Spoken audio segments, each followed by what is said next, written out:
No todas las historias de amor terminan con flores. Algunas empiezan con un rugido en la oscuridad y se convierten en promesas que nadie pudo sostener.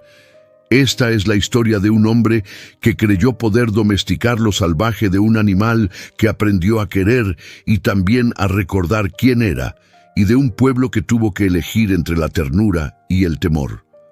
Lo que sigue no es solo la crónica de un vínculo imposible, es la primera parte de una película sobre cómo el cariño puede transformar vidas y cómo el instinto puede volver con más fuerza cuando menos lo esperas.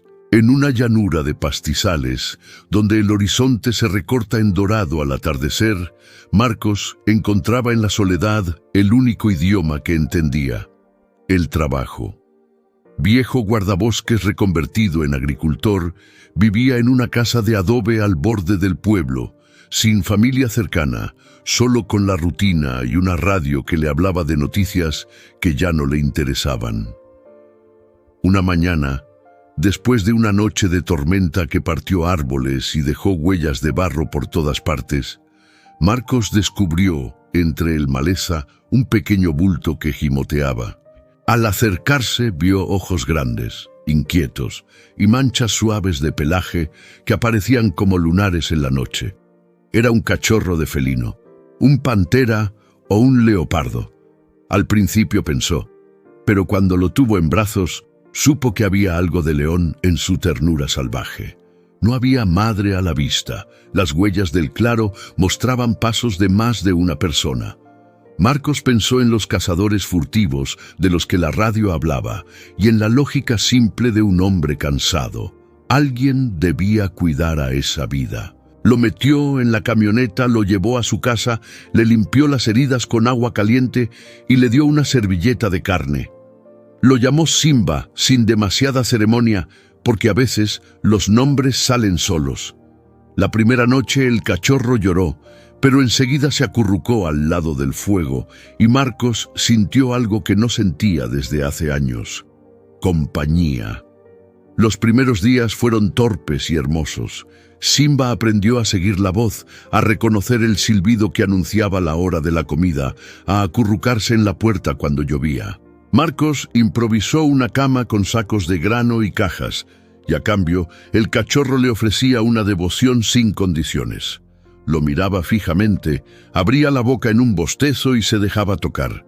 No había domesticación. Había aprendizaje mutuo. Los vecinos del pueblo observaron con recelo y curiosidad. Algunos se acercaban a ver si el recién llegado era realmente un león. Otros murmuraban que aquello era peligroso, que los animales salvajes no olían a hogar. Apareció María, la veterinaria del pueblo vecino. Una mujer seca pero de manos hábiles, que al principio espetó que el cachorro debía ir a un centro de rescate. Marcos le respondió con la verdad sencilla de quien sabe que la soledad pesa: no tengo centro, tengo una casa. María, tras examinar al animal y ver las mordeduras recientes en sus patas, quedó con la voz menos dura y dijo: lo cuidas bien, pero no olvides que esto no es un perro. Aún así, la historia se volvió pequeño rumor que salió de la sombra del pueblo y llegó a oídos de otros. La noticia de un león, criado por un hombre solitario. Con el paso de las estaciones, Simba creció con una velocidad que sorprendía a todos. Sus zarpas, antes tan pequeñas que cabían en la mano de Marcos, se hicieron pesadas. Su cuello se llenó de esa masa que años después podría ser melena, y el latido de su pecho resonaba como un tambor cuando corría por el corral. Pero con el crecimiento llegaron también pequeñas fracturas de la paz. Un día se llevó por delante la mesa del porche sin intención. Otra vez trepó una valla que nadie creía posible. En una tarde rompió el cerco del gallinero y dejó apenas plumas en el barro como prueba de que era todavía un cazador en entrenamiento. Marcos sufría cada pequeño destrozo como quien ve un trozo de su corazón arrancado. Regañaba con voz humana y luego regresaba con la misma ternura a restañar las heridas. La gente del pueblo empezó a dividirse. Estaba la mitad que veía en Simba un milagro, un símbolo de la posibilidad de otro mundo donde la bestia aprendiera gratitud. Y la otra mitad, la más ruidosa, que murmuraba: «Cuando crezca, te comerá a ti». Llegaron también los cazadores, sombras con modos rápidos. Pasaron por la zona buscando recompensas, preguntando por bestias exóticas. Marcos echó mano a su orgullo y a su metro de coraje. No permitiría que se llevaran al animal que lo había salvado de la nada. En uno de esos días de tensión, María regresó con una propuesta: entrenar a Simba, socializarlo con límites, enseñar comandos que evitaran tragedias. Hicieron un plan. Las cámaras del vecino grabaron cómo Marcos y María trabajaban codo a codo, cómo el pueblo empezó a ofrecer alimentos y cómo por un tiempo el animal pareció responder con ese afecto casi humano que solo los lazos más puros pueden generar. Hubo momentos de película. Simba rescatando a un niño que se había caído en la acequia. Fue exactamente como en las historias que la gente repite junto al fuego. Y otros de tensión cuando una jauría de perros callejeros atacó al borde del pueblo y el león se interpuso mostrando la contundencia de su naturaleza. Aquellas demostraciones hicieron que la opinión pública oscilara. Algunos aplaudían su valentía, otros recitaban advertencias aprendidas de viejas tragedias. El conflicto mayor llegó la noche de la feria anual, cuando el pueblo celebraba cosecha y viejos recuerdos. Luces, música y gente alcoholizada llenaron las calles.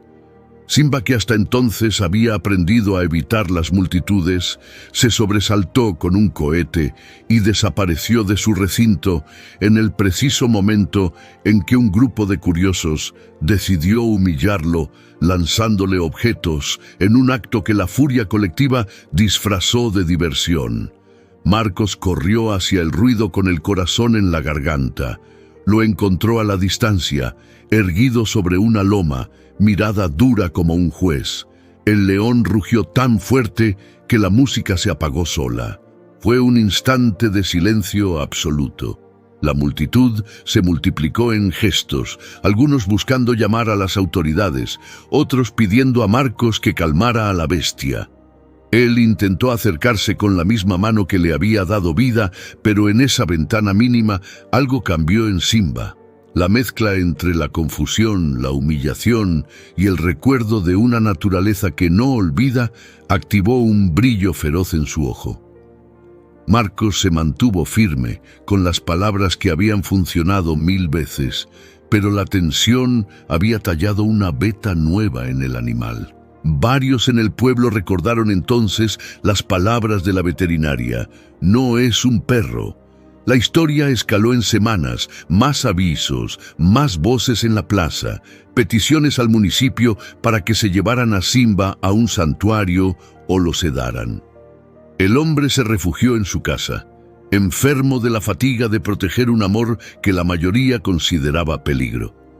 En las noches se sentaba frente al fuego, la mirada perdida viendo a través de las paredes y escuchando el sueño inquieto de Simba detrás de la puerta, como si el león soñara a su manera con la manada que nunca tuvo. Mientras tanto, otros hilos de la trama se tejían. Un cazador furtivo antiguo que había dejado su oficio vio en el rumor una oportunidad de redención. María, cada vez más cercana a Marcos, comenzó a entender que el vínculo entre el hombre y la bestia había transformado a ambos.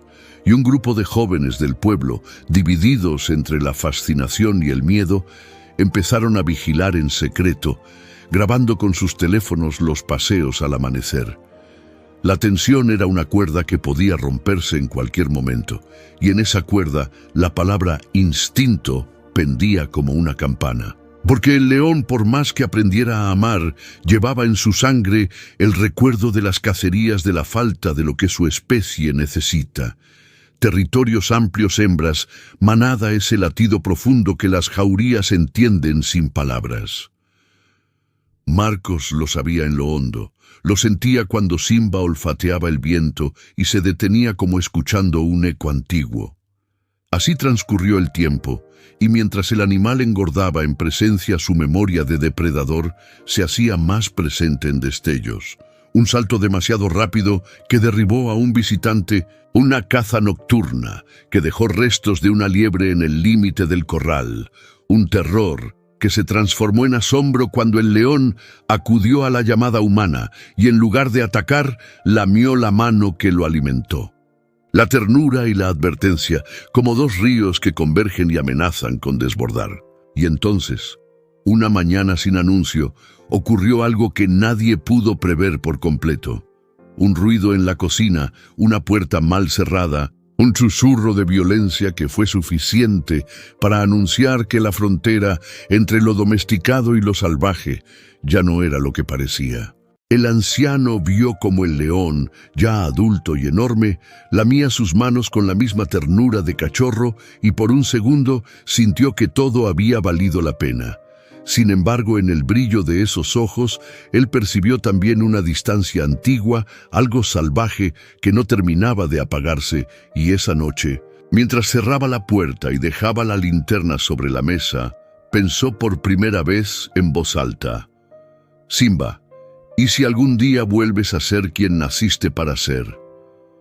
Lo dijo sin miedo, más bien con la costumbre de quien habla al fuego, y el león respondió con un gruñido bajo que acomodó en el silencio de la casa como un aviso tenue. Las semanas siguientes estuvieron marcadas por pequeñas señales. Simba ya no dormía tan profundo, olfateaba el aire en horas en las que antes descansaba, se levantaba y miraba al horizonte como si escuchara algo que los humanos no alcanzaban a oír.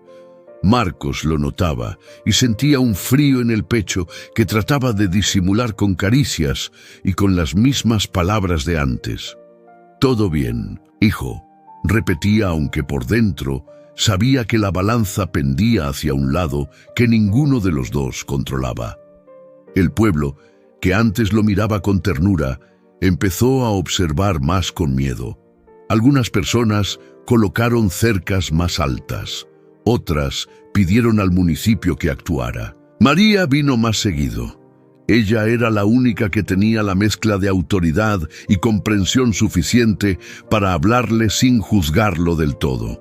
Y una tarde, sentados en la cocina, le dijo sin rodeos: «Marcos, si algo pasa, prométeme que no lo abandonarás a la furia de los demás». Él la miró y respondió con la honestidad de quien no quiere renunciar: «Lo he criado, es mi familia». A pesar de las advertencias, no cambiaron la rutina. Por la mañana el hombre llevaba la comida al corral y el león seguía sus pasos como un guardián fiel. Por la noche, Marcos se quedaba despierto escuchando el leve crujir del suelo cuando Simba rondaba pensando en los días en que el animal había sido solo una boca pequeña que calmar. Una tarde, en que el viento trajo olores de lejanía, apareció un cazador furtivo tratando de revisar un sendero cercano. El perro del hombre ladró y la escena que siguió desencadenó el instante que Marcos había temido sin admitirlo. Simba, alertado por el nerviosismo, saltó la valla y persiguió al intruso. El ruido, la confusión y el olor a sangre despertaron algo en él más viejo que el cariño, algo del linaje que vive en la memoria de las bestias. Marcos corrió tras su león para calmarlo y detener la caza, gritó su nombre con la desesperación de quien intenta abrazar lo inabarcable. Pero en la masa de patas y polvo, el animal se movió con la fuerza de su especie y en un segundo trágico confundió la mano que lo alimentó con la presa que su sangre pedía. Cuando el polvo se asentó, el silencio fue tan profundo que se sintió como una condena. El anciano yacía inmóvil y Simba, lejos de huir, se quedó a su lado temblando con los ojos húmedos, como si entendiera el horror de lo ocurrido. La noticia corrió como pólvora. Llegaron vecinos, luego autoridades y con ellos el juicio rápido del miedo. «Hay que sacrificarlo», dijo alguno. «No enviémoslo lejos», suplicó María, que con voz rota logró convencer a una fundación internacional de conservación para tomar el caso. Mientras organizaban el traslado, la imagen del león junto al cuerpo de Marcos quedó grabada en la memoria del pueblo, no como la de una fiera despiadada, sino como la de una criatura rota por la nostalgia y la culpa. Simba fue sedado con cuidados, subido a un avión y cruzó océanos hasta que la jaula se abrió en una vasta reserva africana. Al principio el paisaje lo desconcertó. El aire olía distinto, el horizonte era más amplio y el viento traía sonidos de presas, de leones que había conocido por instinto y no por nombre. Poco a poco, sin que los cuidadores supieran bien si por hambre, por dolor o por un recuerdo que la sangre no olvida, Simba empezó a recuperar movimientos de cazador. Acechaba, se incorporaba en la sombra de las acacias y alguna vez en la penumbra se le vio cazando con la precisión que solo su especie conoce. Pero había algo que ya no se devolvía. La calma al lado del fuego, la espera por la voz de un anciano que lo llamaba. En las noches, varios guardaparques juraron oír un rugido largo que parecía más lamento que mandato. En esas mismas noches, la veterinaria que lo acompañó en el viaje recibía cartas de los cuidadores con palabras confusas. Come, pero no siempre. Se queda horas mirando al norte, a veces gime. Era como si el animal llevara adherida la sombra de su propio arrepentimiento. Pasaron meses, y Simba nunca volvió a ser el león que levantaba la cola ante la mano del anciano. Volvió a sus ciclos de depredador, sí, pero con una tristeza que lo consumía por dentro. En una madrugada en que la lluvia golpeó más fuerte que de costumbre, lo encontraron sin vida, junto a una acacia, el pelaje menos liso, las costillas marcadas. No había heridas de pelea, solo el silencio de quien decide dejar de luchar. Los cuidadores dijeron que probablemente murió de falta de voluntad, de una pena que la naturaleza de vez en cuando permite, una entrega. María, al recibir la noticia, dejó caer las manos sobre la mesa y susurró una frase que nadie olvidó. Lo llevamos a su casa y allí mismo encontró su final. En el pueblo levantaron un pequeño memorial junto a la casa de Marcos. Algunos dejaron una roca, otros una flor y una placa que decía: «Aquí vivió quien aprendió a amar lo imposible». Cuando ahora la gente cuenta la historia, hacen una pausa y preguntan al final, como si buscaran absolución: ¿tendrías en tu vida espacio para un animal salvaje, sabiendo que el cariño no borra la naturaleza? Deja tu respuesta en los comentarios, porque esta no es solo leyenda, es advertencia y ternura entrelazadas, una lección que cuesta lágrimas y tiempo.